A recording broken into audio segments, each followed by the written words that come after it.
आज प्रधानमंत्री नरेंद्र मोदी महाराष्ट्र की यात्रा पर हैं। सबसे पहले नासिक गए, वहां का प्रयोजन उनके एक ट्वीट से साफ हुआ। उन्होंने कहा कि वो 22 जनवरी को होने वाले राम मंदिर प्राण प्रतिष्ठा समारोह के पहले 11 दिनों का अनुष्ठान करेंगे और लिखा, मेरा सौभाग्य है कि मैं इस पुण्य अवसर का साक्षी बनूंगा। प्रभु ने मुझे प्राण प्रतिष्ठा के दौरान सभी भारतवासियों का प्रतिनिधित्व करने का निमित्त बनाया। इसके साथ उन्होंने अपना 10 मिनट का एक ऑडियो मैसेज भी अपलोड किया। सियावर रामचंद्र की जय। मेरे प्यारे देशवासियों, राम राम। जीवन के कुछ क्षण ईश्वरीय आशीर्वाद की वजह से ही यथार्थ में बदलते हैं।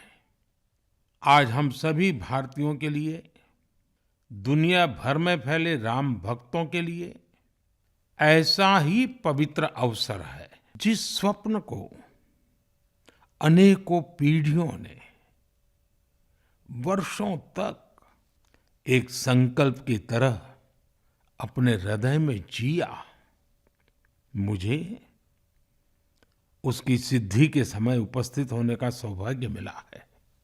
प्रभु ने मुझे सभी भारतवासियों का प्रतिनिधित्व करने का निमित्त बनाया है। निमित्त मात्रम भव सव्यसाचिन। ये एक बहुत बड़ी जिम्मेदारी है। जैसा हमारे शास्त्रों में भी कहा गया है, हमें ईश्वर के यज्ञ के लिए, आराधना के लिए स्वयं में भी दैवीय चेतना जागृत करनी होती है।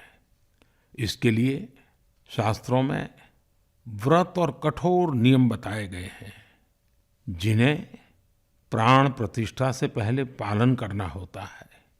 इसलिए आध्यात्मिक यात्रा की कुछ तपस्वी आत्माओं और महापुरुषों से मुझे जो मार्गदर्शन मिला, उन्होंने जो यम नियम सुझाए हैं, उसके अनुसार मैं आज से 11 दिन का विशेष अनुष्ठान आरंभ कर रहा हूं। इस पवित्र अवसर पर मैं परमात्मा के श्री चरणों में प्रार्थना करता हूं, ऋषियों, मुनियों, तपस्वियों का पुण्य स्मरण करता हूं और जनता जनार्दन, जो ईश्वर का रूप है, उनसे प्रार्थना करता हूं कि आप मुझे आशीर्वाद दें, ताकि मन से, वचन से, कर्म से। इसके बाद टीवी स्क्रीन पर पीएम मोदी की तस्वीरें आई। वो नासिक में मौजूद पंचवटी धाम में कालाराम मंदिर में पोंछा लगा रहे थे, फिर पूजा अर्चना करते दिखे। संतों के साथ बैठकर 16वीं सदी के कवि और संत एकनाथ की लिखी भावार्थ रामायण का पाठ कर रहे थे और इसके समूह गान में शामिल थे।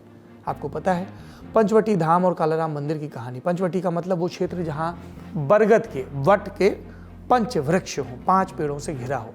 नासिक की पंचवटी का जुड़ाव भगवान राम से सीधे तौर पर है। आप जानते हैं भगवान राम को 14 वर्ष का वनवास दिया गया और इसके 10वें वर्ष के आसपास उन्होंने यहीं नासिक में गोदावरी नदी के पास पंचवटी में कुछ साल बिताए, कुटिया भी बनाई और वहीं आगे चलकर कालाराम मंदिर का निर्माण हुआ। इसे कालाराम मंदिर क्यों कहते हैं?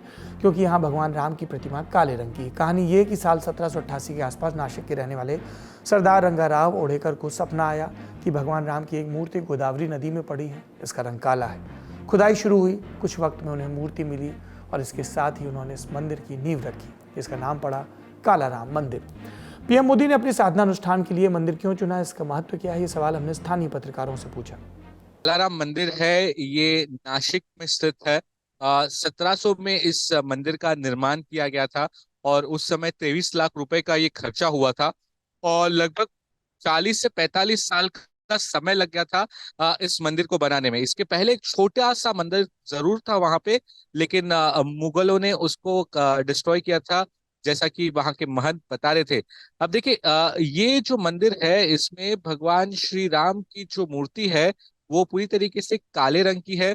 उसके साथ ही जो माँ सीता है और लक्ष्मण जी है वो भी काले रंग के हैं।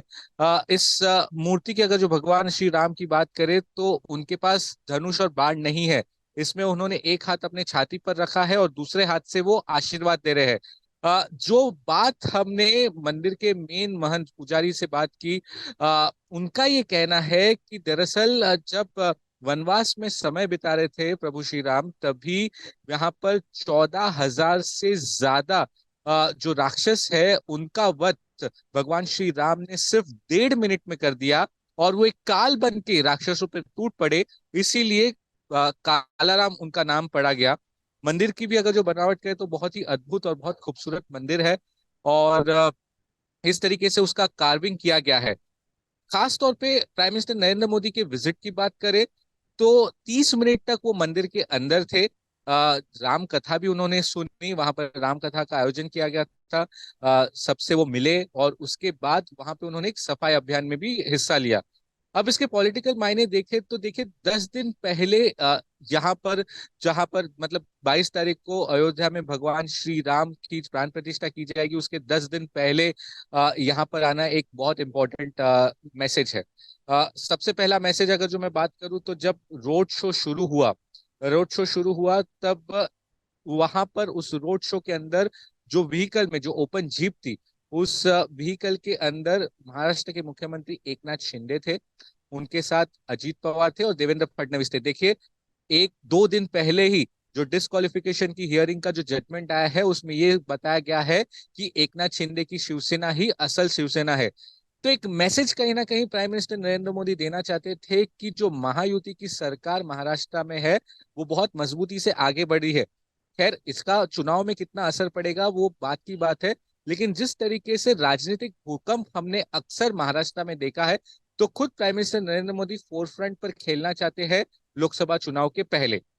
अब रामायण का जो काफी ज्यादा हिस्सा है, जैसे वनवास का समय जो प्रभु श्री राम ने यहाँ पर बिताया, साथ ही सीता हरण की बात करें या फिर शूर्पणखा कांड की बात करें, तो ये सारा का सारा जो हिस्सा है रामायण की जो कथा है वो नासिक पंचवटी में हुई है, और इसलिए उनका ये दौरा काफी ज्यादा महत्वपूर्ण था।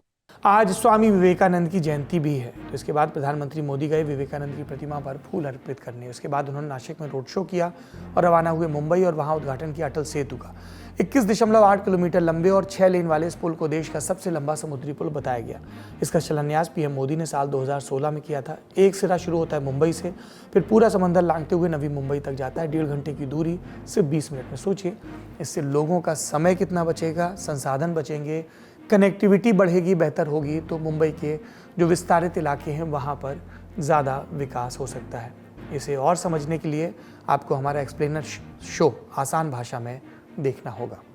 अटल सेतु का उद्घाटन करने के बाद पीएम मोदी गए नवी मुंबई, वहाँ 35,000 करोड़ की परियोजनाओं का उद्घाटन किया, जनता को संबोधित किया और ये कहा, मुंबई और महाराष्ट्र के साथ ही विकसित भारत के संकल्प के लिए बहुत बड़ा, बहुत ऐतिहासिक है। आज विकास का ये उत्सव भले ही मुंबई में हो रहा है, लेकिन इस पर पूरे देश की नजर है।